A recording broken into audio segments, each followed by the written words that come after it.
Alors, nous avons bien établi le fait que Daniel a eu une vision qui allait au-delà de l'Église, puisque l'Église était un mystère qui était caché sur une période de 2000 ans. Et nous sommes en train d'étudier ce qui va se passer tout de suite après que l'Église ait été enlevée. Alors, tout de suite après que l'Église ait été enlevée, eh bien, c'est le départ d'une période d'une semaine ou encore de 7 ans, donc semaine qui correspond à la 70e semaine que Daniel a vue en vision. Et pendant cette période de une semaine, donc par multiple de 7, c'est-à-dire de 7 ans, il va y avoir des événements qui vont se passer sur Terre, et des événements qui vont notamment manifester l'impie, le fils de la perdition, qui est aussi appelé l'Antichrist.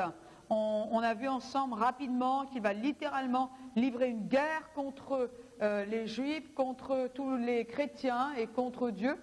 Il va chercher à développer un système mondial, un système économique mondial, un gouvernement mondial et une religion mondiale.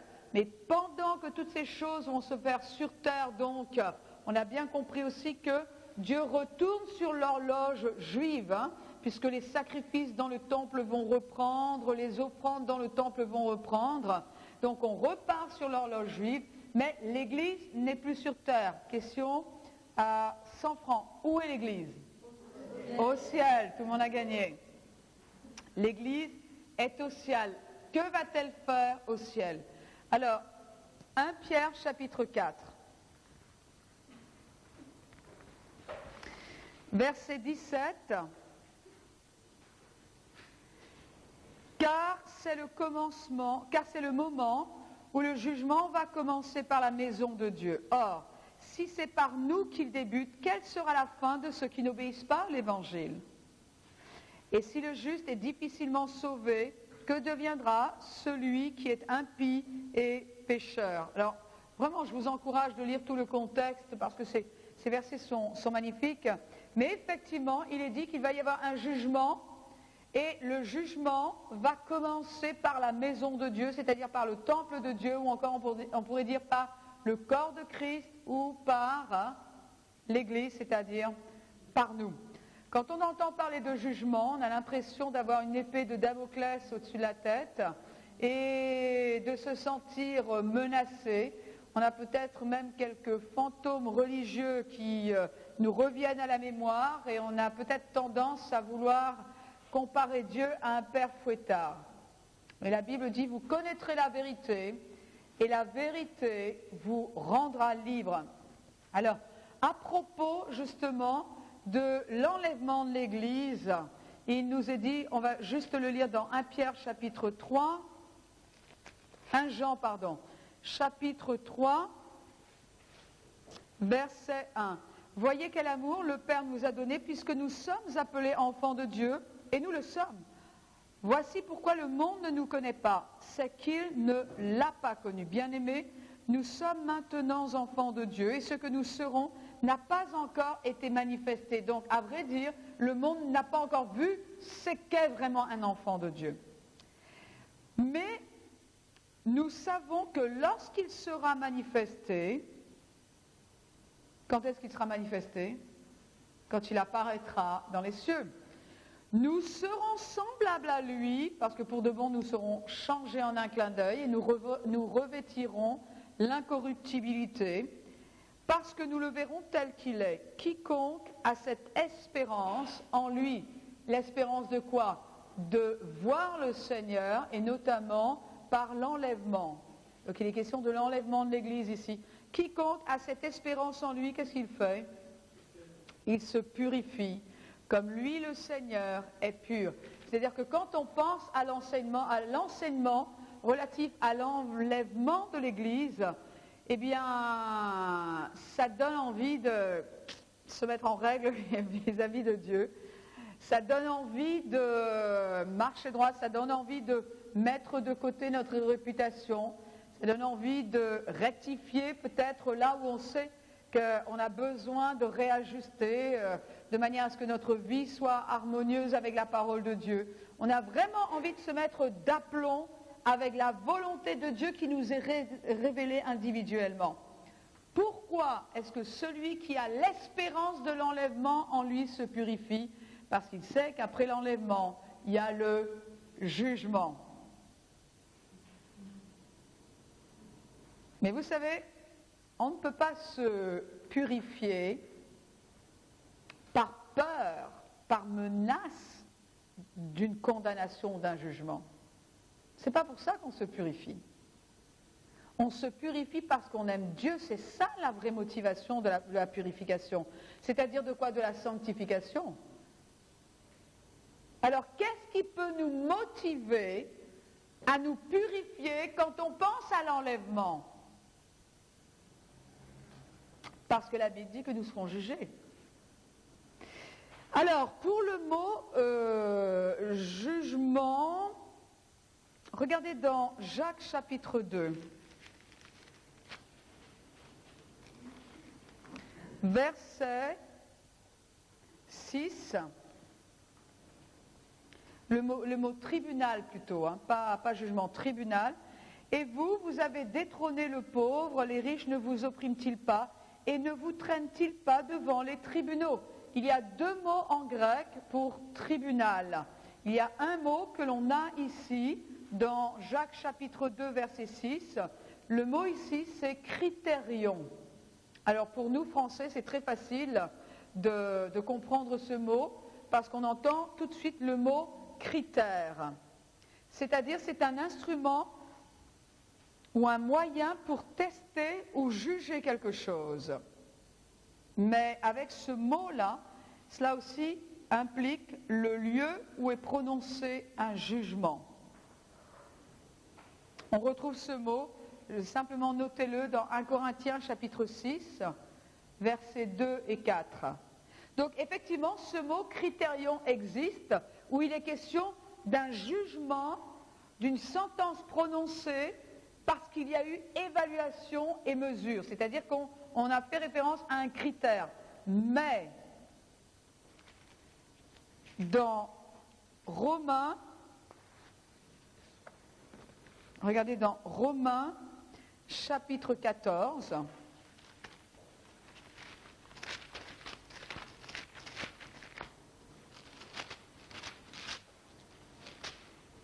Romains chapitre 14, verset 10.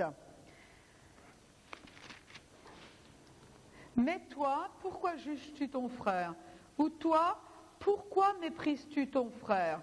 Nous comparaîtrons tous devant le tribunal de Dieu. Car il est écrit, je suis vivant, dit le Seigneur, tout genou fléchira devant moi et toute langue donnera gloire à Dieu.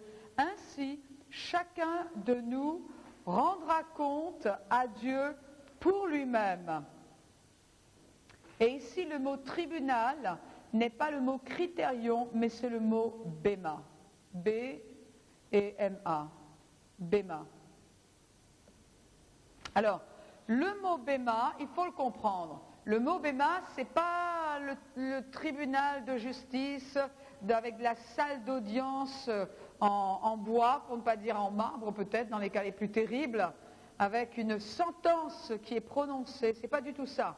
Le mot béma, donc le mot tribunal, c'était une estrade qui était surélevée dans un lieu public et de laquelle on pouvait discourir. Et vous trouvez cette image-là dans Actes chapitre 25, verset 10. Donc, ici le mot béma parle d'une estrade qui est montée. Alors, l'histoire de ce mot vient de là. Dans l'Antiquité, lors des Jeux olympiques grecs à Athènes, il y avait un béma. Pas un bémol, un béma. Excusez-moi, c'était tentant. Quand un joueur gagnait, eh bien, il allait au béma. C'est-à-dire, il allait directement vers cette estrade sur laquelle se trouvait le président ou alors l'arbitre des Jeux. Et là, parce qu'il avait gagné, il recevait sa récompense. Le jeune se présentait au niveau du genou du président ou de l'arbitre, et là, il recevait une couronne en feuilles d'olivier. Alors on pourrait dire, la belle affaire, une couronne en feuilles d'olivier, moi j'ai des oliviers dans mon jardin, et si c'est ça ma couronne. Non, c'était un petit peu plus que ça, parce que pour le restant de sa vie, lui et sa famille ne payaient plus d'impôts.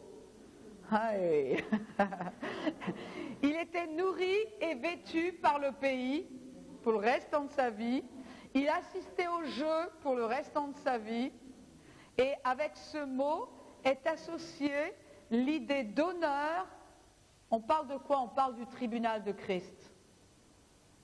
Parce qu'on a très souvent une idée religieuse du tribunal de Christ parce qu'on pense au critérion. Mais le mot qui est utilisé là, c'est le béma. Et avec ce mot est associée l'idée d'honneur, de dignité, d'autorité et de récompense plutôt que de jugement. Là, ça devrait aller mieux quand même. Hein? Donc, avec ce mot est associée l'idée d'honneur, de dignité,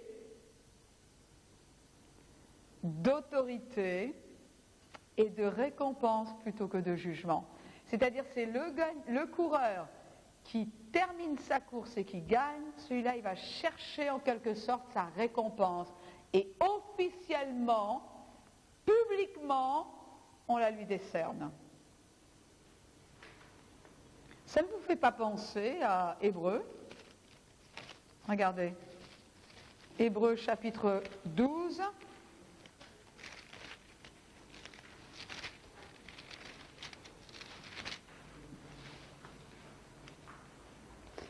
Alléluia. Hébreux chapitre 12, verset 1. Nous donc aussi, puisque nous sommes environnés d'une si grande nuée de témoins, les témoins c'est qui? Eh bien les témoins sont cités dans le chapitre précédent, au chapitre 11, et le chapitre 11 nous donne la liste des héros de la foi, c'est-à-dire tous les saints de l'Ancien Testament et tous les chrétiens nés de nouveau qui sont morts en Christ, qui sont maintenant au ciel. Tous ceux-là sont nos témoins. Il est dit, puisque nous sommes environnés d'une si grande nuée de témoins, rejetons tout fardeau et le péché qui nous enveloppe si facilement et courons avec persévérance l'épreuve qui nous est proposée. Et ici, j'ai une note tout en bas de la page qui me dit littéralement, ça n'est pas le mot épreuve, c'est courant avec persévérance, la compétition. Et ailleurs, c'est traduit par combat. Donc on a cette idée-là de compétition, on a cette idée-là qu'on est engagé dans notre propre course. Donc nous aussi, nous avons notre propre course, nous avons une course individuellement, c'est dommage parce qu'on n'a pas le temps, mais alors ce serait magnifique de lire tous ces passages-là qui parlent de la course qui est placée devant nous, c'est-à-dire dans la course dans laquelle nous sommes, chacun est dans son couloir. Et je ne peux pas regarder l'autre et courir en même temps, c'est pour ça qu'on ne peut pas se comparer les uns aux autres, parce que si vous avez fait un petit peu de sport, étant jeune, ou même maintenant si vous avez encore gardé un petit côté d'athlète, eh bien, qu'est-ce qu'on faisait à l'école? On nous mettait tous dans un couloir et il était question de courir le plus vite possible. Et on courait contre qui? Enfin, contre nous-mêmes. Contre nous-mêmes, il s'agissait de faire le meilleur des scores. Et ce n'était pas tellement vis-à-vis des autres, c'était contre soi-même. C'est nous qui étions en compétition contre nous-mêmes, ce qui veut aussi nous faire dire qu'en tant que chrétiens, eh bien, on regarde à sa propre vie et on entre en compétition contre soi-même. Je vais être le meilleur possible, je vais faire le mieux possible pour servir le Seigneur. Avec tout ce que je connais, je me donne à fond dans la carrière qui est devant moi. Et qu'est-ce qui se passe quand on regarde le copain qui est juste à côté en disant tu cours? Très souvent, ce qui se passe, c'est qu'on commence à changer de couloir. Vous avez remarqué que très souvent, quand on court comme ça à fond dans notre couloir, et qu'on regarde dans ce sens-là, on ne part pas, on ne dévie pas dans ce sens-là. On a tendance à courir vers celui qu'on regarde. c'est bien que très souvent on finit par faire les choses qu'il fait et on se trompe de couloir. Et c'est comme ça qu'il y a des gens qui sont passés à côté de leur ministère, parce que à force de regarder ce que l'autre faisait, de peur peut-être que l'autre court plus vite, vous savez, il y a des gens qui sont appelés à courir plus vite que moi. Tant mieux si je les vois me dépasser. Maintenant, si moi je dois courir plus vite qu'eux, et que je ne le fais pas parce que je suis paresseuse, ou parce que je suis négligente, ou parce que j'inverse mes priorités, là j'aurai des comptes à rendre. Mais il y a des gens qui vont nous dépasser, qui vont faire mieux que nous, tant mieux. Mais une chose est sûre, la Bible dit que ça n'est pas sage de se comparer les uns avec les autres. C'était une parenthèse. Bien, on reprend. On est pendant 7 ans au ciel, d'accord? On est pendant 7 ans au ciel. Et nous, l'Église, la Bible dit que nous allons comparaître devant le tribunal. Et on a déjà commencé à comprendre qu'on n'a pas besoin d'avoir peur. Pourquoi? Parce qu'il est question de se présenter devant le président, devant l'arbitre, devant celui qui est le juste juge, pour recevoir notre récompense. Et avec cela est associée l'idée d'honneur, de dignité. Waouh! Alors, vous dites, mais ce jour-là, on va être jugé, ben c'est simple, hein, c'est simple, très simple. Même les détails vont être évalués. Vous vous rappelez ce qu'il est dit dans Marc chapitre 9, verset 41? Non, que personne ne lève la main. Et simplement, on va embarrasser personne. Marc 9, 41, c'est connu, tout le monde sait ce que c'est, évidemment. Hein. Parce que c'est banal comme écriture, Marc 9, 41, non? Ça fait partie des classiques de la doctrine. Bon alors, qu'est-ce que c'est? Verset 41, « Et quiconque vous donnera à boire un verre d'eau en mon nom, parce que vous êtes au Christ, en vérité, je vous le dis, il ne perdra point sa récompense. » C'est que quelquefois, il est possible qu'on se soit arrêté pour simplement rendre un service à quelqu'un. Uniquement parce qu'il était chrétien, parce que là il est question des chrétiens. Uniquement parce qu'on n'a pas voulu faire de favoritisme. Et peut-être que c'était un chrétien, c'était un jeune converti, puis il ne comprenait rien, mais on a voulu l'encourager. La Bible dit que Christ a vu cela. Alors j'espère que ça va vous encourager, parce qu'il y a beaucoup de choses que l'on fait et que personne ne voit. Qui peut dire oui à ça?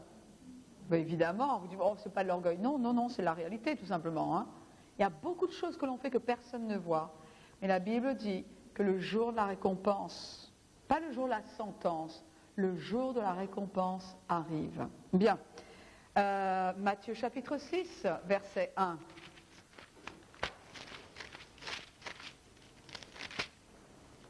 Gardez-vous de pratiquer votre justice devant les hommes pour en être vus. Autrement, vous n'aurez pas de récompense auprès de votre Père qui est dans les cieux. C'est-à-dire qu'ici, on voit non pas seulement ce que l'on fait, mais la raison même pour laquelle nous faisons quelque chose. Il est dit, gardez-vous de pratiquer votre justice devant les hommes, et on sait que notamment ce qui fait partie de la justice, c'est quoi? Rendre visite aux veuves, visiter les malades à l'hôpital, s'occuper des orphelins, etc. Mais quelle est la raison pour laquelle nous le faisons? Est-ce que nous le faisons pour nous donner bonne conscience? Est-ce que nous le faisons pour garder l'amitié de l'autre? Ou est-ce que nous le faisons tout simplement parce qu'on aime la personne et puis qu'on est prêt à faire un geste? Il y a quelqu'un qui voit les cœurs. Il y a quelqu'un qui voit si on recherche la promotion quand on fait quelque chose. Il y a quelqu'un qui regarde si on s'occupe de notre réputation. Et la Bible dit, on aura notre récompense. Alors, dans ce cas-là, à chaque fois que je le lis, franchement, ça me fait marrer. Je trouve ça tellement marrant. Il dit, quand donc tu fais l'aumône? Alors, l'aumône ici, c'est les offrandes qu'il récoltait pour amener dans le temple. Hein, c'est pas la mendicité dans la rue. Et puis c'était, parce que les gens donc donnaient leur aumône dans le temple, hein, c'était l'aumône du temple. Hein. Bien. Eh bien, il y en avait, quand ils étaient sur le point de faire l'aumône, qu'est-ce qu'ils faisaient? Ils sonnaient de la trompette. Imaginez, vous allez à l'église et vous dites, j'amène mon offrande avec moi. Bon, l'aumône, normalement, c'est la partie qui est réservée pour les pauvres. Hein. Mais bon, les églises, c'est vrai, donnent de l'argent pour les pauvres. Imaginez, vous allez à l'église, vous garez votre voiture, il y a quelqu'un qui vous ouvre la porte. Et il dit, comme font les hypocrites dans les synagogues et dans les rues. Pourquoi? Afin d'être glorifiés par les hommes. Ce qu'ils veulent, c'est que les gens disent, encore un. Mais tu as vu, mais il a fait la semaine dernière, au dernier sabbat. Eh bien, écoute, tout le monde a entendu. Tout le monde a entendu qu'il faisait une offrande. Tout le monde l'a entendu. Eh bien, cette semaine, eh bien, c'est le même qui revient. Hein. Tu vois un peu comme cet homme est bon. Et cet homme-là arrive, poussez-vous, je passe, plein de lui-même, et il a envie que les gens disent, mais asseyez-vous ici, monsieur machin. Madame, mais je vous en prie, mais asseyez-vous au premier rang. Non, au premier rang. Et pourquoi ils font ça? Afin d'être glorifiés par les hommes. Et le Seigneur, avec beaucoup d'humour, enfin moi je le prends comme ça en tout cas, dit, en vérité, je vous le dis, ils ont reçu leur récompense. C'est-à-dire, eh bien, qu'est-ce qu'ils voulaient? La louange des hommes? Eh bien, quand les gens les voient, ils disent, oh, formidable! On va avoir le clocher de notre temple qui va être en place. Parce que monsieur a donné, oh magnifique! Elle dit, ils ont reçu leur récompense. Qu'est-ce qu'ils ont reçu? La louange des hommes. Et ils ont eu ce qu'ils ont voulu. Mais vous ne préférez pas que les gens ne voient pas, mais qu'en revanche, vous receviez la louange de Dieu au bêma de Christ. Voilà. Eh bien, ça y est, on y est. Hein. Non, mais franchement, à chaque fois, ça me fait rire, ça. Bien, on continue. 1 Corinthiens chapitre 9. On sait que le service du chrétien va être évalué. Les motifs du chrétien vont être évalués. Et évalués pour être récompensés. C'est ça la fin de la phrase. Hein. 1 Corinthiens chapitre 9, verset 23. Je fais tout à cause de l'évangile afin d'y avoir part. Ici encore, on a cette même idée de compétition, cette même idée de course et cette même idée de récompense. Ne savez-vous pas que ceux qui courent dans le stade courent tous, mais qu'un seul reçoit le prix? Courez de manière à l'obtenir. Et l'idée ici, c'est courir avec l'attitude mentale de quelqu'un qui va recevoir son prix. Waouh! Tout lutteur s'impose toute espèce d'abstinence, eux pour recevoir une couronne corruptible et nous pour une couronne incorruptible. Donc c'est ça que nous allons recevoir, ces couronnes. Et il dit après, l'apôtre Paul continue en disant, c'est la raison pour laquelle je traite durement mon corps, c'est la raison pour laquelle je ne laisse pas mon corps faire n'importe quoi. Pourquoi? Parce que je sais que je peux recevoir une couronne qui, elle, sera incorruptible. La rouille ne pourra pas s'y mettre, elle ne disparaîtra pas, elle sera incorruptible. Où ça? Devant le tribunal, devant le bêma de Christ, devant lequel je vais me trouver. 2 Corinthiens chapitre 5, certains se disent, dis-moi la pasteur, tu sais que tout le monde n'est pas aussi spirituel que cela. Est-ce que les charnels vont se trouver là? Bon, on a déjà répondu à la question dans un des cours précédents. Hein. Alors pour ceux qui se réveillent là maintenant, oui, même les charnels, je plaisante, même les charnels vont être enlevés. Dites-moi, les charnels qui vont être enlevés, ils vont se trouver où? Hein? Où ça? Au ciel, évidemment qu'ils vont se trouver au ciel. Et qu'est-ce qui va leur arriver là au tribunal? Au béma, ce sera le bémol pour eux. C'était le moment de me dire, ce sera le bémol pour eux. Eh bien, je vous propose de lire, hein. Je vous propose de lire chapitre 5, verset 9. C'est pour cela aussi que nous mettons notre point d'honneur à lui être agréable, soit que nous demeurions dans ce corps, donc sur terre, soit que nous le quittions, car il nous faut tous comparaître devant le tribunal de Christ, afin qu'il soit rendu à chacun. Et il n'y a pas l'idée de menace ici, encore une fois, j'insiste, parce que vraiment c'est ce qui prévaut les trois quarts du temps dans la mentalité des gens. Tout simplement, il est dit pour rendre à chacun soit ce qu'il aura fait dans son corps, c'est-à-dire pendant qu'on était sur terre, ce qu'on aura fait, soit en bien, soit en mal. Et le mot mal ici, c'est l'idée de inutile qui ne sert à rien. Donc ici, il n'est pas question qu'on se trouve devant le tribunal de Christ pour les péchés que nous aurions commis. Non, ici, nous sommes devant le béma pour recevoir des récompenses pour notre marche avec Dieu. Mais il est dit, soit ce que nous avons fait c'est bien, et bien c'est quoi? Bien, c'est tout simplement conforme à la révélation de Dieu que vous avez pour vous.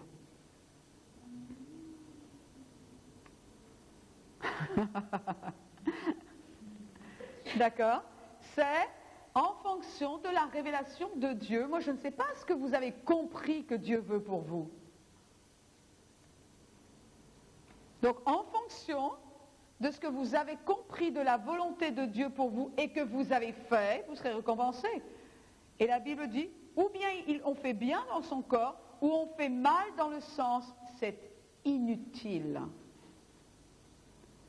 C'est inutile. On aura fait des choses qui ont été inutiles, c'est-à-dire qui n'auront aucun poids dans la balance, on va voir pourquoi, et qui ne seront pas récompensés. C'est la raison pour laquelle on ne peut pas servir le Seigneur, d'abord selon les apparences et selon les impulsions de notre chair. Vous savez que notre chair veut tomber dans l'activisme, hein? Notre chair veut que l'on fasse beaucoup de choses et on dit oh, je suis sûr que si je fais beaucoup, le Seigneur va me récompenser. Non, le Seigneur va nous récompenser pour ce qu'il nous a dit de faire. Le problème, c'est que quand on tombe dans l'activisme, très souvent on fait des choses qu'on ne doit pas faire et on ne peut plus faire ce que l'on doit faire. Vous réécouterez la cassette, c'est très simple, je comprends qu'à cette heure-ci. Mais c'est vrai. Or, c'est pour ce que nous aurons fait de bien, c'est-à-dire ce qui est conforme à la volonté que Dieu nous a révélée. Alors, Jean chapitre 2. Donc, devant ce tribunal de Christ, devant le béma, devant l'évaluation que le Seigneur va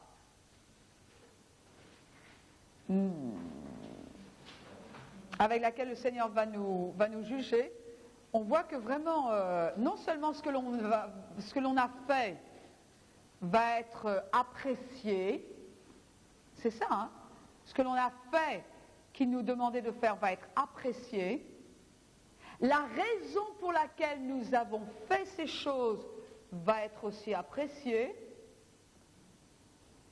et en plus ça va être récompensé. Vous voulez savoir comment ça va marcher?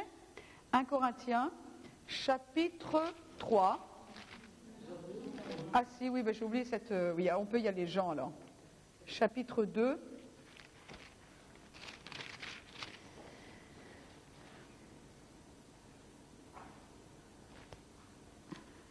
Non, c'est pas possible que ce soit ça. Non, 1 Jean, chapitre 2. Je crois qu'il commence à se faire tard pour tout le monde, là.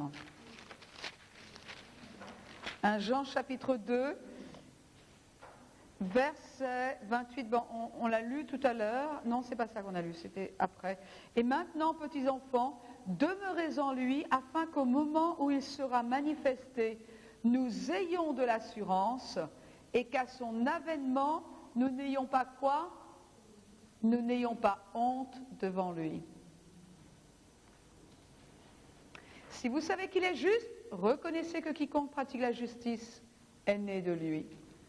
Alors c'est vrai que quand il va apparaître, et puis peut-être, je ne sais pas comment il va s'y prendre, la seule référence que nous ayons concernant les Jeux Olympiques ou les tribunaux, ce sont des références qui sont humaines. Hein. Alors on peut imaginer qu'on va entendre notre nom. Machin bidule, vous êtes appelé devant le roi des rois. Et vous savez, ce monsieur-là, eh bien, je suis persuadée qu'il va voir sa vie passer devant lui à la vitesse de l'éclair. Et puis il va se rappeler les fois où le Saint-Esprit lui a dit « Pourquoi tu ne pries pas par un tel ?» Il dit « Non, moi je vais à la plage là. » Ouh là là. Attends, Seigneur, il a plu pendant 15 jours. Non, moi je prierai à la plage pour lui, je vais me bronzer un petit peu. Mais après vous, quel sentiment il va avoir? On en rigole parce qu'on sait que ça se passe comme ça. Mais 7 ans dans cette atmosphère-là, bon, ça va être une atmosphère de récompense. Hein. Mais imaginez, quand il va passer, je ne sais pas comment c'est, de quelle génération, je ne sais pas, est-ce que le Seigneur va s'arranger par pays, par génération, par âge, je ne sais pas comment il va s'y prendre. Mais imaginez, parce que la Bible nous dit qu'il va y avoir quand même une foule de toutes les nations qui va être là. Hein. Imaginez qu'il se fraye un chemin à travers la foule et il voit ceux qui ont déjà leur grande couronne pleine de pierres précieuses. Et lui, il avance, et plus il avance, plus il sait que... Moi, à part un steak haché, j'aurais rien. À part un ticket pour aller au McDo, je crois que... 1 Corinthiens, chapitre 3.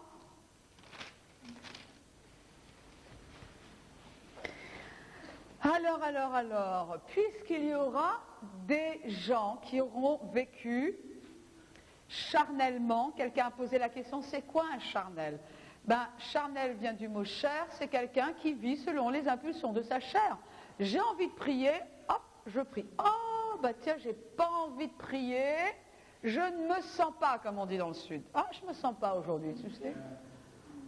Eh bien, il ne se sent pas, donc il ne prie pas. Ah, j'ai envie d'aller à l'église. Et juste au moment où il a la main sur la porte, sur la poignée de la porte, pour y aller, le téléphone sonne et il dit « je réponds pas, je réponds ». Allô, en fait, tu sais, on allait manger des spaghettis, là, tu nous accompagnes? Et sa chair dit « ça fait longtemps que je n'ai pas mangé de spaghettis, là ». C'est quelqu'un qui vit tout simplement selon sa chair. Quelqu'un qui est spirituel, c'est quelqu'un qui vit selon l'esprit. Et on voit la différence entre les œuvres de la chair dans Galates.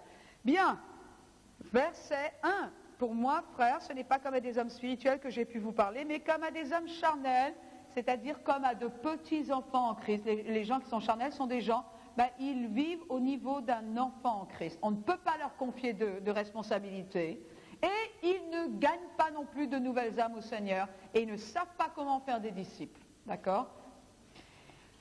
Donc ce sont des gros égoïstes finalement. Alors, on va lire verset 2. Je vous ai donné du lait et non de la nourriture solide, car vous ne pouviez pas la supporter, et vous ne le pouvez même pas à présent parce que vous êtes encore charnels. En effet, puisqu'il y a de la jalousie et de la discorde, n'êtes-vous pas charnels? Et ne marchez-vous pas d'une manière toute humaine? Très souvent on dit quelqu'un qui est charnel, c'est quelqu'un qui commet l'adultère, la fornication, qui va au casino, qui passe son temps à se rouler dans les caniveaux parce qu'il a bu trop de whisky. Mais c'est pas ça, quelqu'un qui est charnel, c'est quelqu'un tout simplement qui se donne aux disputes. Hein. Pourquoi tu ris plus? Non. Ok, on continue. Verset 9. Car nous sommes ouvriers avec Dieu, vous êtes le champ de Dieu, l'édifice de Dieu. selon la grâce de Dieu qui m'a été donnée comme un sage architecte, j'ai posé le fondement et un autre bâtit dessus. Mais que chacun prenne garde à la manière dont il bâtit dessus, car personne ne peut poser un autre fondement que celui qui a été posé, savoir Jésus-Christ. Or, si quelqu'un bâtit sur ce fondement avec quoi? De l'or, de l'argent, des pierres précieuses, du bois, du foin, du chaume, l'œuvre de chacun sera manifestée. C'est-à-dire, le fondement de notre vie chrétienne a été posé, c'est Jésus-Christ. Et avec ce fondement qui a été posé, lorsque nous avons accepté Jésus-Christ, chacun a bâti sa vie dessus. Certains utilisent du bois comme matériau dans leur vie chrétienne. D'autres utilisent du foin, du chaume. D'autres utilisent de l'or, de l'argent, des pierres précieuses. Et il est dit que l'œuvre de chacun, c'est-à-dire ce que chacun a décidé de faire sa vie, sera manifestée. Car le jour la fera connaître ou la manifestera, parce qu'elle se révélera dans le feu.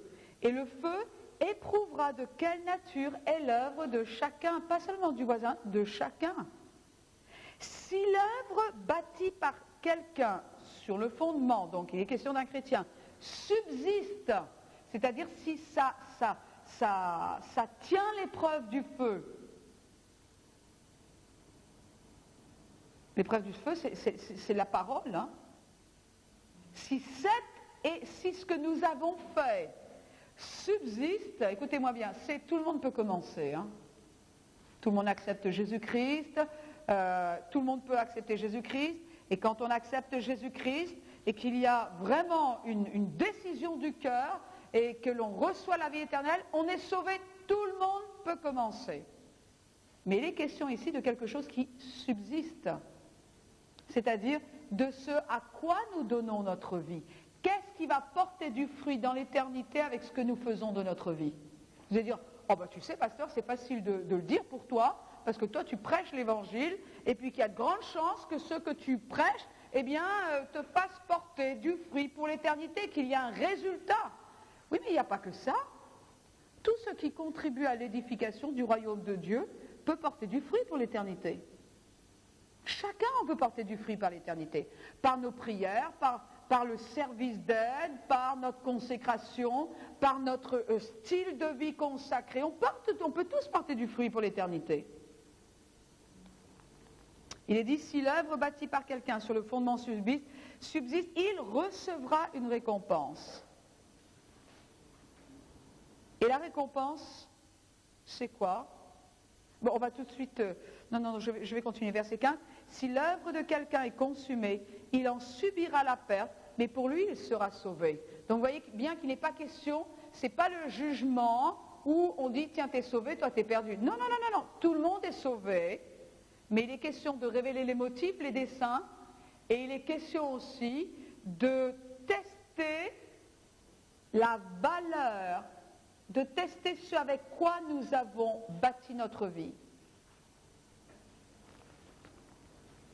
Mais comme au travers du feu, ne savez-vous pas que vous êtes le temple de Dieu et que l'Esprit de Dieu habite en nous? Alors, c'est-à-dire que pour Dieu, on n'est pas spirituel, presque spirituel, à moitié spirituel, pas tout à fait charnel, bien charnel, complètement charnel, et l'indécrottable charnel, c'est pas cela.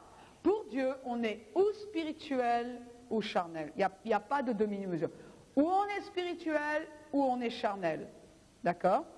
Alors, celui qui est spirituel, c'est celui qui bâtit sa vie et qui investit sa vie dans ce qui est durable. Et c'est celui qui va bâtir avec de l'or, avec de l'argent et des pierres précieuses. Est-ce que vous remarquez que ces trois matériaux ne disparaissent pas dans le feu?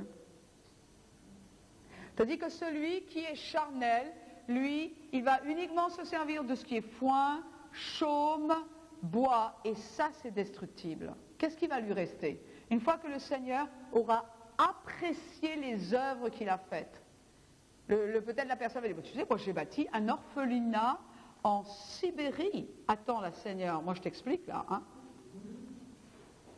Et le Seigneur va lui dire, d'accord?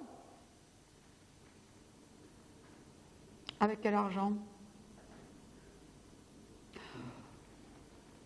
Oh bah écoute, si tu le prends comme ça, je l'ai quand même fait, hein.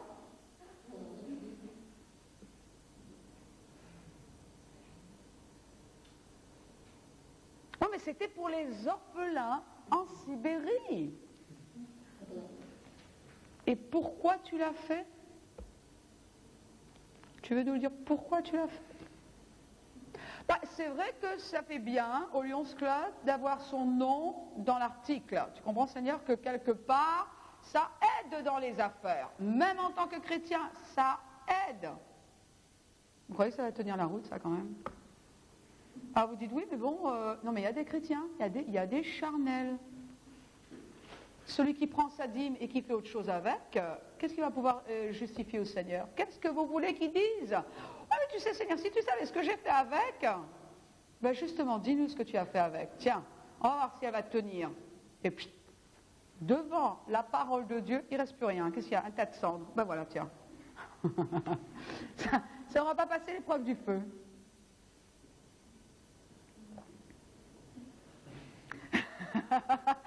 Vous comprenez pourquoi la Bible nous dit que celui qui a cette espérance purifie lui-même.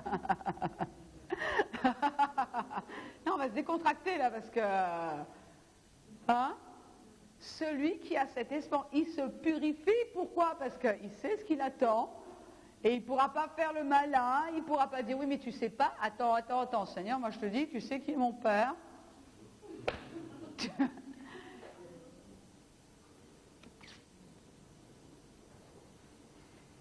Oh là là là là.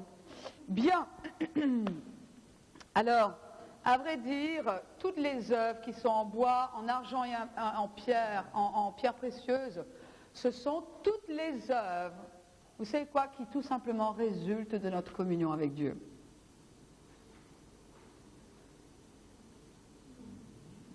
Eh oui, eh oui.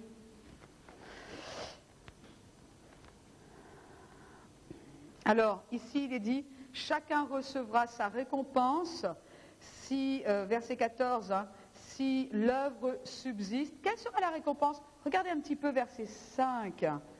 À la fin du verset 4, Paul dit, celui qui me juge, c'est le Seigneur.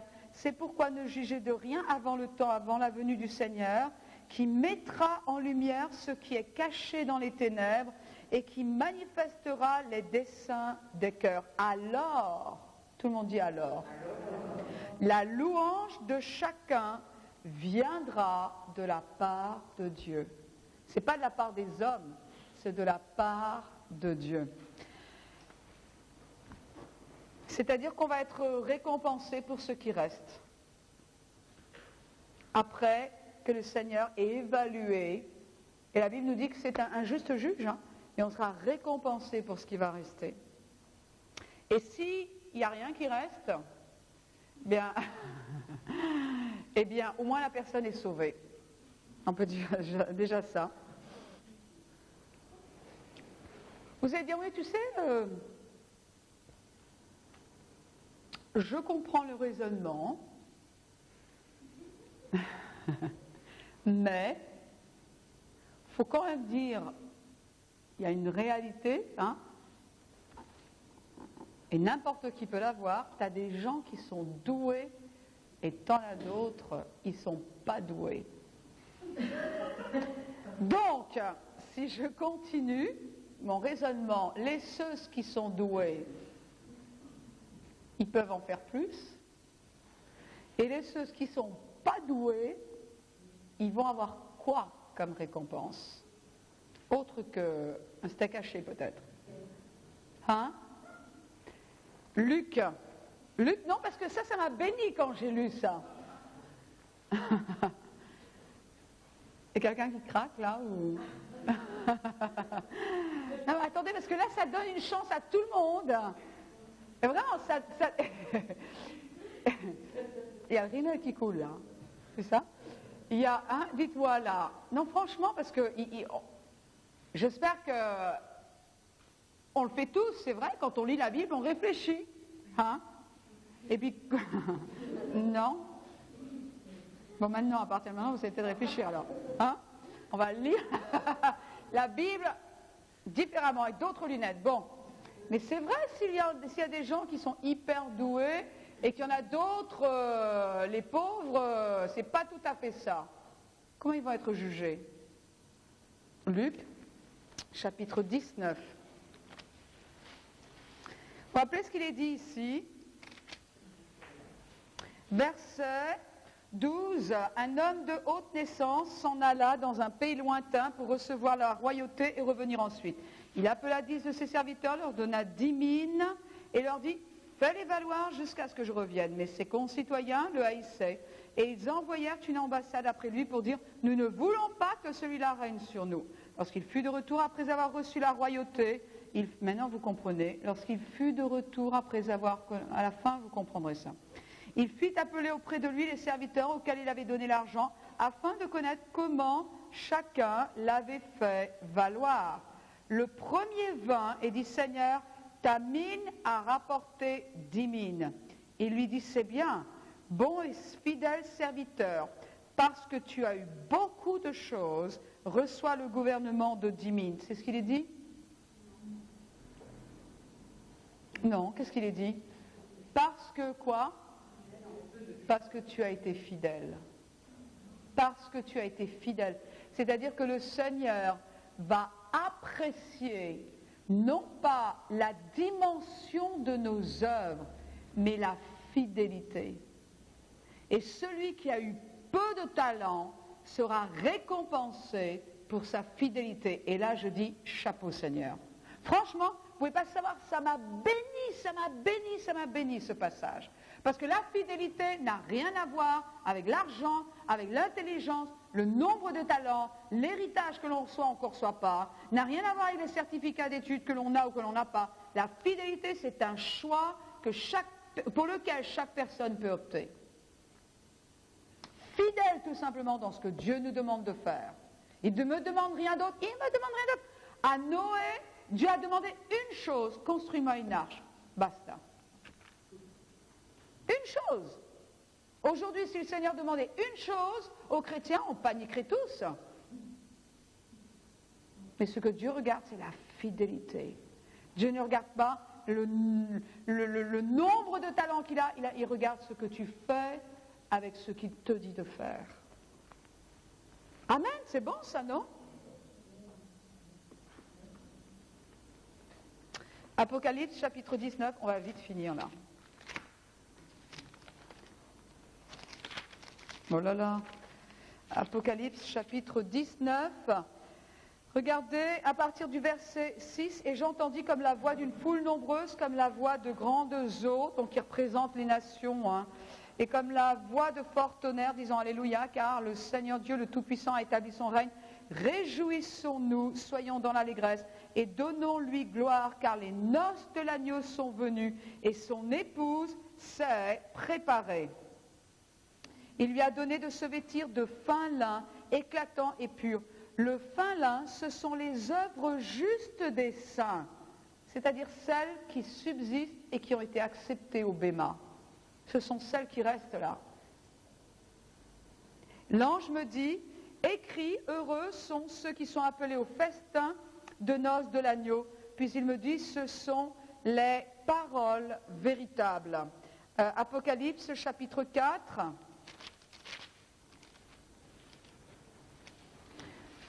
Verset 9. Et quand les êtres vivants rendront gloire, honneur et action de grâce à celui qui est assis sur le trône, à celui qui vit au siècle des siècles, les 80 anciens se prosterneront devant lui qui est assis sur le trône, les 24 anciens, celui qui est assis sur le trône, ils adoreront celui qui vit au siècle des siècles. Et quoi? Ils jetteront leur couronne devant le trône, en disant: tu es digne, Seigneur, et notre Dieu, de recevoir la gloire, l'honneur et la puissance, car tu as créé toutes choses, et c'est par ta volonté qu'elles existent et qu'elles furent créées. Tout ce que nous faisons, c'est pour lui. Vous vous rappelez quand on chante « Tu es digne, Seigneur », ça vient de là. De recevoir... Oh, merci. Et ce jour-là, on va prendre toutes ces couronnes que le Seigneur nous aura données et on va les lui jeter à ses pieds. Et je veux que la mienne soit lourde et pesante. Amen. Voilà.